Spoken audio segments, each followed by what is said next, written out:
Hero Mart. But this pier bridge is a very popular spot for wedding photos and like, especially on beautiful days like today. You'll see a lot of bridal parties standing on the Kinsey Street Bridge there.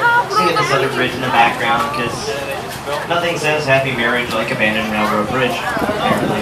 What better way to remember your special day than a big old rusty piece of metal that goes down here. It's not a metaphor I personally would have chosen, but on a replica of the bridge from Rivendell. We got married now. It's beautiful. It's very nice. It's a beautiful wide shot straight ahead of the Wolf Point area and the South Branch now, which is where we're headed next. In particular, probably my favorite site in the city, any time of day, is this angle on the new Bean building, up the left 333 West Coacker Drive. Also recognizable as Ferris's dad's office building from Ferris Bueller's Day Off, one of the best country movies ever. Up there, of course, with Adventures in Babysitting.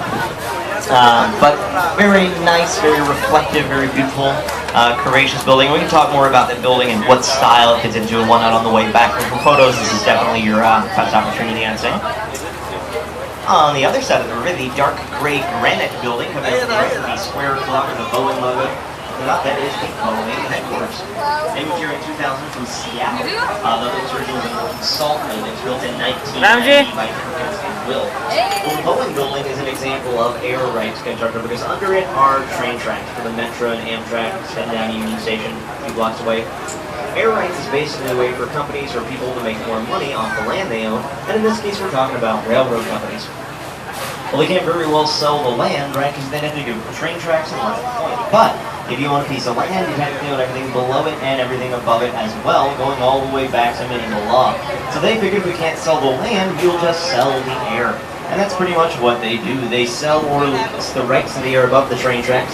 They keep the trains moving, gives the railroad companies a bit of extra revenue, and gives somebody else a recommendation and utility like this one's going to be.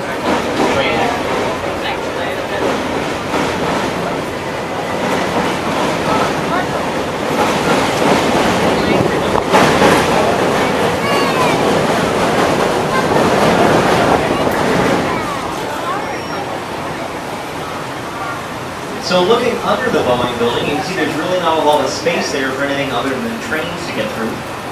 Specifically, no room for a traditional foundation, basement, support structure in, so they have to hold the building up some other way.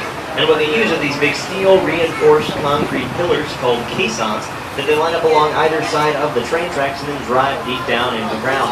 Sometimes all the way down to the bedrock, which in Chicago is about 150 feet. So they go pretty far down, they got a lot of wet sand, some clay, and then finally the bedrock way down. So those pillars driven deep into the earth are what's holding up this building here and most of the others along this part of the river as we get closer to Union Station. Even a lot of buildings nowhere near train tracks use that caissons isn't because all that muddy, swampy earth we've got. The exception to that is the southwest corner of the building, the shorter bit there, because as they were working on it, they realized that that part of the